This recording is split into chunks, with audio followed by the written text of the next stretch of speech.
బిట్ట మంచిగా కడుగు బిట్ట. డాడీ లేచి ఇద్దరిని కొడతాడు ఇప్పుడు, వాటర్ వేస్ట్ చేస్తాడు ఇట్లా. చాలు ఇక ఆఫ్ చేద్దాం. అక్కడ వస్తే అక్కడ అంత చల్లగా అవుతుంది. అర్రే అర్రే నవ్వుతావు నీ మమ్మీ మళ్ళా. చల్లగా అవుతుంది అక్కడ మమ్మీ, చల్లగా అవుతుంది మమ్మీ ఇక్కడ అంత. ఇక్కడ ఇక్కడ ఇక్కడ ఇక్కడ ఇక్కడ ఇక్కడ ఈడ ఈడ. అదే వినిపించుకోవేంది, అక్కడ నీళ్ళు పోతున్నాయి. ఆఫ్ చేస్తున్నా చూడు, మరి ఆఫ్ చేస్తున్నా చిన్న.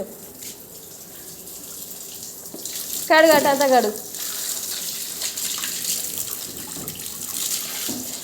నేను నాకు సంబంధం లేదు, డాడీకి నీకునే చెప్తుంది. రాడు వద్దంటే కూడా పట్టుకొని తిరిగిందని చెప్తాను. నేను పోతున్నా బాయ్ ఆడుకోను. అమ్మో మొత్తం అడిగేస్తున్నది. చాలా ఇక బంద్ చేస్తుంది.